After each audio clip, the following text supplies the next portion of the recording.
ओम शांति। आज अव्यक्त महावाक्य 21/9/2025 पुनरावृत्ति 2/2/2007। मुरलीर सारांश परमात्मा प्राप्ति गुड़िकर संपन्न आत्मार लक्षण होलीएस्ट, हाईएस्ट एवं रिचेस्ट। आज विश्व परिवर्तक बाप दादा निजर साथी पिलामानंक सहित मिसिबा पई आसिछंती।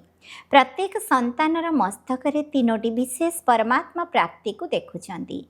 गोटे हेला होलीएस्ट अर्थात सर्वश्रेष्ठ पवित्र, हाईएस्ट अर्थात सर्वोच्च महान एवं रिचेस्ट अर्थात सर्वश्रेष्ठ धनवान। तेबे एही ज्ञानर मूलदुआ ही पवित्रता अटे। तेणु प्रत्येक संतान श्रेष्ठ पवित्र अटे एवं पवित्रता केवल ब्रह्मचर्य नुहे किंतु मन, वाणी, कर्म एवं संबंध संपर्क मध्य पवित्रता। विचार कर, तुम्हें परमात्मा ब्राह्मण आत्मा माने सृष्टिर आदि मध्य अंत तीनोटी जाक काल रे होलीएस्ट अट। प्रथमे प्रथमे आत्मा रूप रे जेतेबेले परम धाम रे रहुछ सेतेबेले सेठारे मध्य तुमे माने होलीएस्ट अट। तापरे जेतेबेले आदिकाल सत्ययुग को आसुछ सेतेबेले मध्य देवता रूप रे होलीएस्ट अट। तेबे होलीएस्ट अर्थात पवित्र आत्मार विशेषता है प्रवृत्ति अर्थात घर गृहस्थरे रही मध्य संपूर्ण पवित्र। दुनिया रे अन्य माने मध्य पवित्र रहुचंती किंतु तुममानकर पवित्रतार विशेषता है स्वप्न मात्ररे मध्य अपवित्रता मन बुद्धि को स्पर्श करुनथिब। सत्ययुगरे तुमर आत्मा मध्य पवित्र हेब एवं शरीर मध्य पवित्र हेब। तेणु आत्मा एवं शरीर उभयर पवित्रता जहाँकि देवात्मा रूप से तुममानंकर रहुछि ताहा ही होछि सर्वश्रेष्ठ पवित्रता। तेबे जेतिकी तुमे माने होलीएस्ट हेउछ सेतिकी हाईएस्ट मध्य हेउछ। सबुठारु उच्चरु उच्च हेले ब्राह्मण आत्मा एवं उच्चरु उच्च पितांकर संतान मध्य अट। आदि समय परम धाम रे मध्य सर्वोच्च स्थिति रे रहुछ अर्थात बाबांक साथी रे रहुछ एवं मझी समय मध्य पूज्य आत्मा हेउछ। सेतेबेले केते सब मंदिर तुम मानकर तैयारी हेउछि एवं केते विधिपूर्वक पूजा मध्य हेउछि।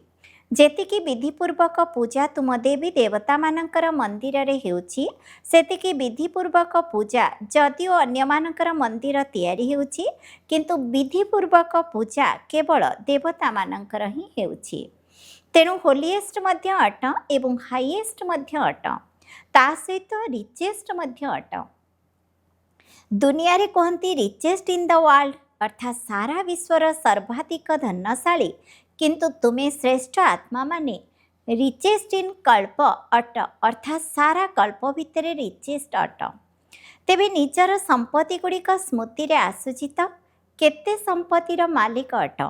एही गोटे जन्म रे जो सब अविनाशी संपत्ति गुड़िक तुम्हें प्राप्त करुछ ताहा अनेक जन्म पर्यंत साथी रे रहुछि। आउ कहार भी संपत्ति अनेक जन्म पर्यंत साथी रे जाई न थाए किंतु तुममानकर संपत्ति आध्यात्मिक अटे। शक्ति रूपी संपत्ति, ज्ञानर संपत्ति, गुणरूपी संपत्ति, श्रेष्ठ संकल्पर संपत्ति तथा वर्तमान समय रूपी संपत्ति। एही समस्त संपत्ति जन्म जन्म पर्यंत चली थाए। एही गोटे जन्म रे प्राप्त होइथिबा संपत्ति ही साथी रे जाई थाए। काहेकि ना सर्वसंपत्तिर दाता स्वयं परमात्मा पितांक द्वारा प्राप्त हेउछि। तेणु आमर संपत्ति अविनाशी अटे। एही निशा अछि तो एही बड़े आध्यात्मिक संपत्ति को प्राप्त करिबा पई ही तुमे सहजे जोगी होइछ एवं जोगर शक्ति द्वारा ही संपत्ति गुड़ी को जमा करुछ। वर्तमान मध्य एही सबु संपत्ति गुड़िकरे संपन्न चिंतामुक्त सम्राट अट। कौन तुमर किछि चिंता अछि कि? अछि चिंता काहीकि ना एहा एभली संपत्ति जहाकु चोर लुटी पारिबो नाही कि राजा अर्थात सरकार नहीं पारिबे नाही कि पानी रे बुड़े पारिबो नाही। सेथिपई तुमे माने चिंतामुक्त सम्राट अट। तेणु एही संपत्ति गुड़िक सर्वदा स्मृति रे रहुछि तो एवं तुममानकर जोग मध्य सहज काहेकि अटे? काहेकि ना सबुठारु अधिक मने पड़िबार गोटिए आधार हेला संबंध आ गोटिए हेला प्राप्ति। संबंध जेतिकी प्रिय होइथाए स्मृति मध्य सेतिकी स्वतः आसी थाए। काहेकि ना संबंध भितरे स्नेह थाए एवं जेउठी स्नेह थाए सेठारे स्नेही आत्मा को मने पकाइबा पई कष्ट लागि न थाए। କିନ୍ତୁ ଭୁଲିବା କଷ୍ଟକର ହୋଇଥାଏ। ତେଣୁ ବାବା ତୁମମାନଙ୍କୁ ସର୍ବ ସମ୍ବନ୍ଧର ଆଧାର କରିଦେଇଛନ୍ତି। ତେଣୁ ସମସ୍ତେ ନିଜକୁ ସହଜ ଯୋଗୀ ଅନୁଭବ କରୁଛ ତ ନା ମୁସ୍କିଲ ଯୋଗୀ ଅଟ? ସହଜ ତ ନା କେବେ ସହଜ କେବେ ମୁସ୍କିଲ? ଯେତେବେଳେ ବାବାଙ୍କୁ ସମ୍ବନ୍ଧ ଏବଂ ସ୍ନେହର ସହିତ ମନେ ପକାଉଛ ସେତେବେଳେ ମନେ ପକାଇବା ପାଇଁ କଷ୍ଟ ଲାଗୁନାହିଁ? ତେଣୁ ପ୍ରାପ୍ତିଗୁଡ଼ିକୁ ମଧ୍ୟ ମନେ ପକାଅ। ସର୍ବପ୍ରାପ୍ତିର ଦାତା ତୁମମାନଙ୍କୁ ସର୍ବପ୍ରାପ୍ତି କରାଇ ଦେଇଛନ୍ତି। ତେଣୁ ତୁମେମାନେ ନିଜକୁ ସର୍ବ ସମ୍ପତ୍ତିରେ ସମ୍ପନ୍ନ ଅନୁଭବ କରୁଛ ତ?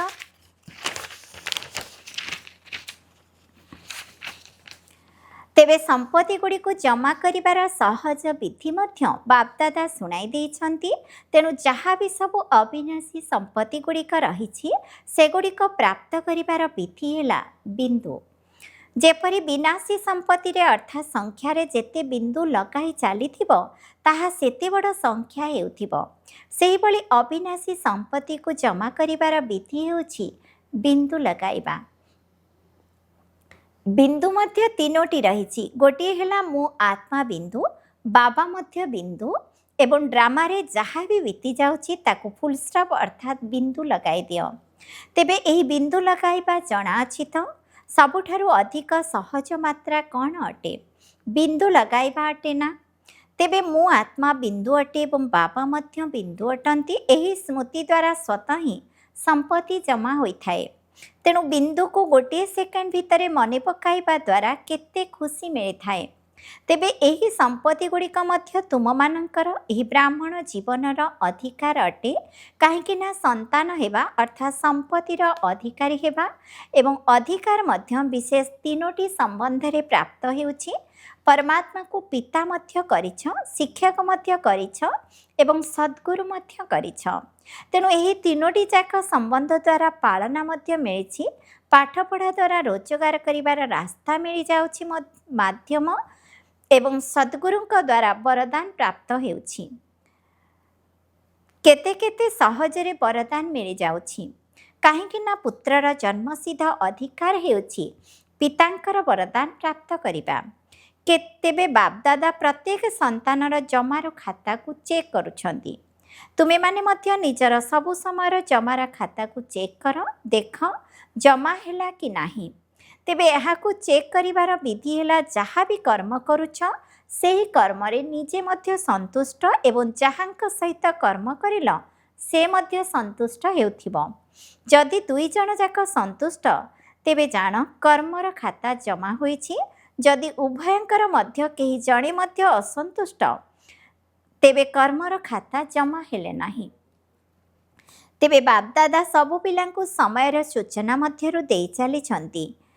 ବର୍ତ୍ତମାନ ସଙ୍ଗମର ସମୟ ସାରା କଳ୍ପ ଭିତରେ ଶ୍ରେଷ୍ଠରୁ ଶ୍ରେଷ୍ଠ ସମୟ ଅଟେ। କାହିଁକି ନା ଏହି ସଙ୍ଗମ ହିଁ ଶ୍ରେଷ୍ଠ କର୍ମର ବୀଜ ବପନ କରିବାର ସମୟ ଅଟେ। ପ୍ରତ୍ୟେକ ଫଳ ପ୍ରାପ୍ତ କରିବାର ମଧ୍ୟ ସମୟ ଅଟେ।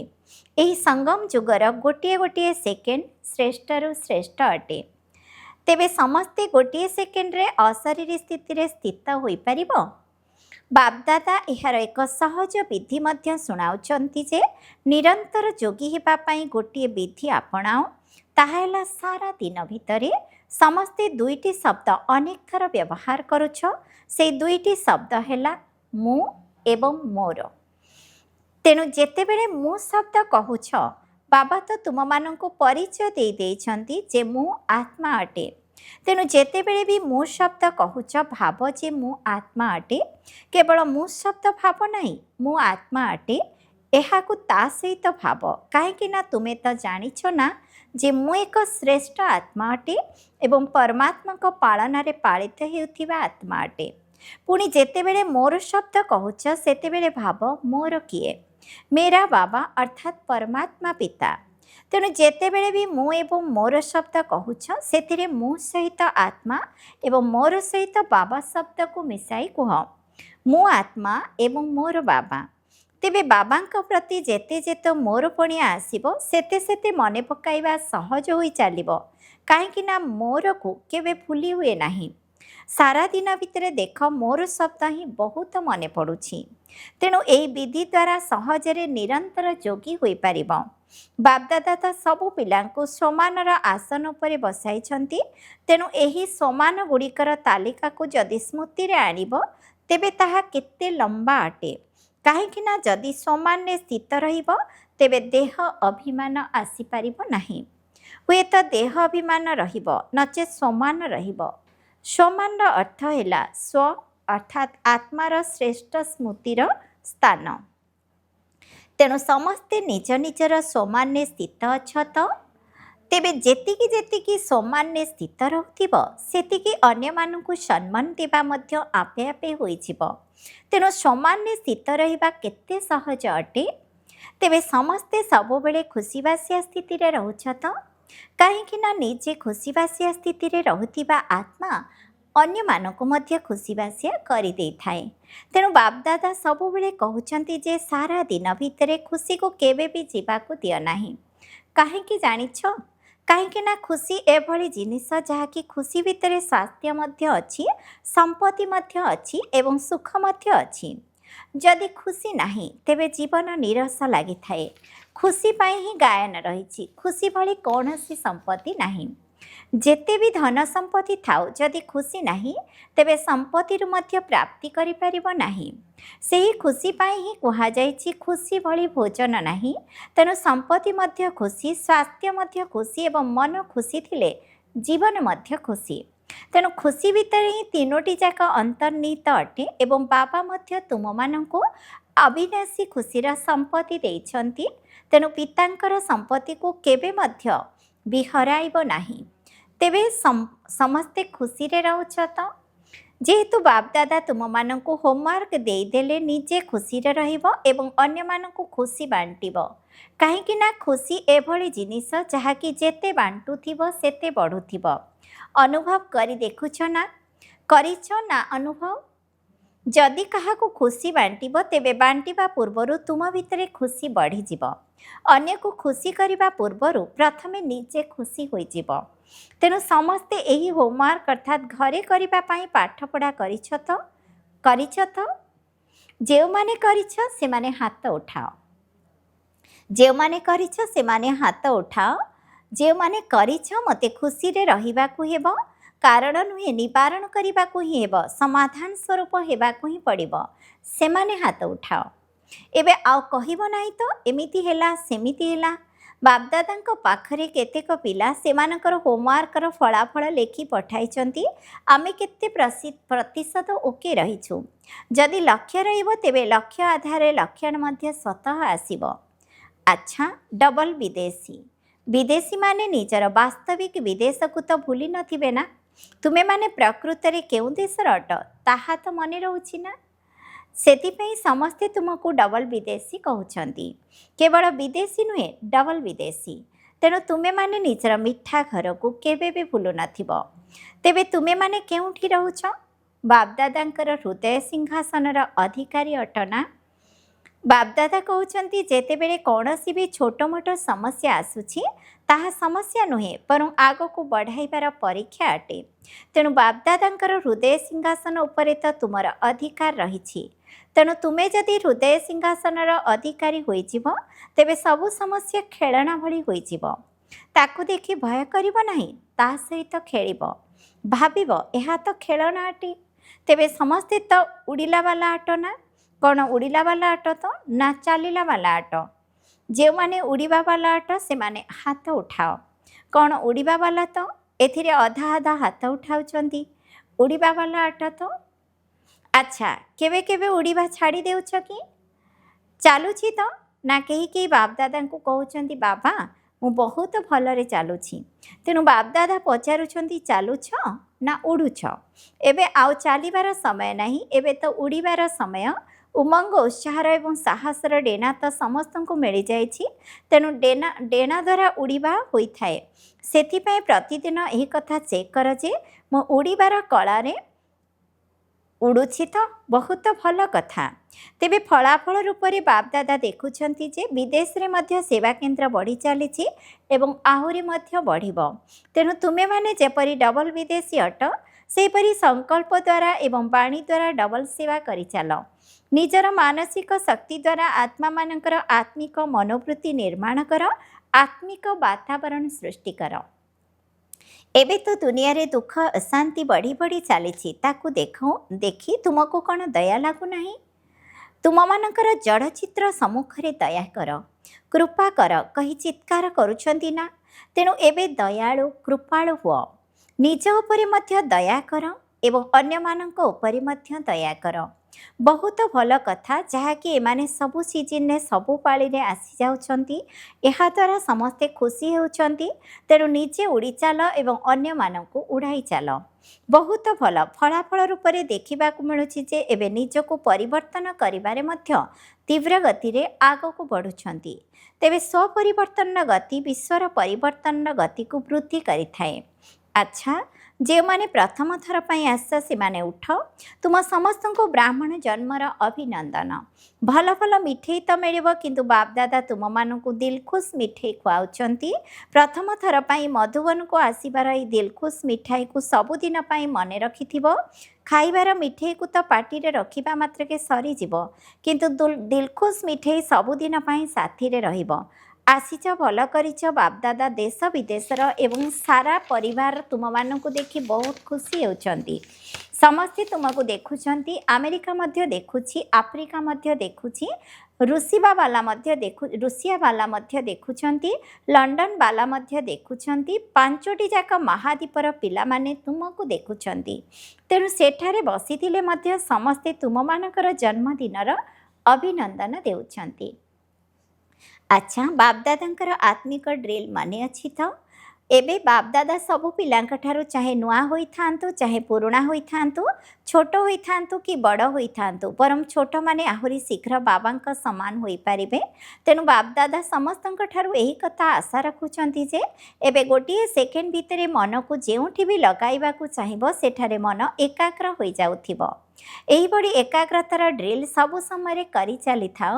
ଏବେ ଗୋଟିଏ ସେକେଣ୍ଡ ଭିତରେ ମନର ମାଲିକ ହୋଇ ମୁଁ ଏବଂ ମୋର ବାବା ସଂସାର ଅଟନ୍ତି, ଦ୍ୱିତୀୟ କେହି ବି ନୁହନ୍ତି। ଏହିଭଳି ଏକାଗ୍ରତାର ସ୍ମୃତିରେ ସ୍ଥିତ ହୋଇଯାଅ। ଆଚ୍ଛା, ଚାରିଆଡ଼ର ସମସ୍ତ ତୀବ୍ର ପୁରୁଷାର୍ଥୀ ପିଲାମାନଙ୍କୁ, ସର୍ବଦା ଉମଙ୍ଗ ଉତ୍ସାହର ଡେଣା ଦ୍ୱାରା ଉଡ଼ିବା କଳାର ଅନୁଭବୀ ମୂରତ ପିଲାମାନଙ୍କୁ, ସର୍ବଦା ନିଜର ସ୍ୱମାନର ଆସନ ଉପରେ ସ୍ଥିତ ରହୁଥିବା ପିଲାମାନଙ୍କୁ, ସର୍ବଦା ଦୟାଶୀଳ ହୋଇ ବିଶ୍ୱର ଆତ୍ମାମାନଙ୍କୁ ମାନସିକ ଶକ୍ତି ଦ୍ୱାରା କିଛି ନା କିଛି ସୁଖ ଶାନ୍ତିର ଅଞ୍ଜଳି ଦେଉଥିବା ଦୟାଳୁ କୃପାଳୁ ଅଧିକାରୀ ପିଲାମାନଙ୍କୁ, ସର୍ବଦା ବାବାଙ୍କର ସ୍ନେହରେ ସମାହିତ ହୋଇଥିବା ହୃଦୟ ସିଂହାସନ ଅଧିକାରୀ ପିଲାମାନଙ୍କୁ ବାପଦାଦାଙ୍କର ସ୍ନେହ ସମ୍ପନ୍ନ ଶୁଭେଚ୍ଛା ଏବଂ ନମସ୍ତେ। ଆମ ଆତ୍ମିକ ସନ୍ତାନମାନଙ୍କର ମଧ୍ୟ ଆତ୍ମିକ ପିତାଙ୍କୁ ନମସ୍ତେ ନମସ୍ତେ ନମସ୍ତେ। ଆଜିର ବରଦାନ, ମଧୁର ଶାନ୍ତିର ଲଭଲିନ୍ ସ୍ଥିତି ଦ୍ୱାରା ନଷ୍ଟ ମହା ସମର୍ଥ ସ୍ୱରୂପ ଭବ। ଦେହର ସମ୍ବନ୍ଧ, ଦେହର ସଂସ୍କାର, ବ୍ୟକ୍ତି ବା ବୈଭବ, ବାୟୁମଣ୍ଡଳ, ଭାଇବ୍ରେସନ୍ ସବୁକିଛି ଥିଲେ ମଧ୍ୟ ସେଗୁଡ଼ିକ ନିଜ ଆଡ଼କୁ ଆକର୍ଷିତ ନ କରୁ। ଲୋକମାନେ ଚିତ୍କାର କରୁଥିବେ, କିନ୍ତୁ ତୁମେ ଅଚଳ ସ୍ଥିତିରେ ରହୁଥିବ। ପ୍ରକୃତି ମାୟା ସବୁକିଛି ଅନ୍ତିମ ସୁଯୋଗ ନେବା ପାଇଁ ଯେତେ ବି ନିଜ ଆଡ଼କୁ ଆକର୍ଷିତ କରନ୍ତୁ, କିନ୍ତୁ ତୁମେମାନେ ସବୁଥିରୁ ନ୍ୟାରା ଏବଂ ବାବାଙ୍କର ପ୍ୟାର ହେବାର ସ୍ଥିତିରେ ସ୍ଥିତ ରୁହ।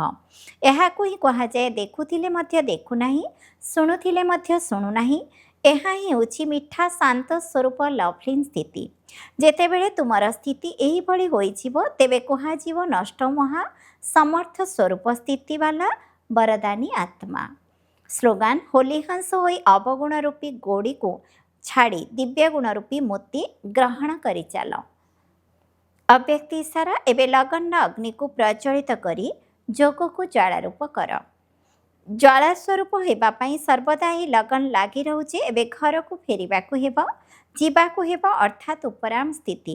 ଯଦି ନିଜର ନିରାକାର ଘରକୁ ଯିବାକୁ ହେବେ, ତେବେ ନିଜର ବେଶକୁ ମଧ୍ୟ ସେହିଭଳି କରିବାକୁ ହେବ। ତେବେ ଯିବାକୁ ମଧ୍ୟ ହେବ ଏବଂ ସମସ୍ତଙ୍କୁ ସାଥିରେ ଘରକୁ ନେଇଯିବାକୁ ମଧ୍ୟ ହେବ।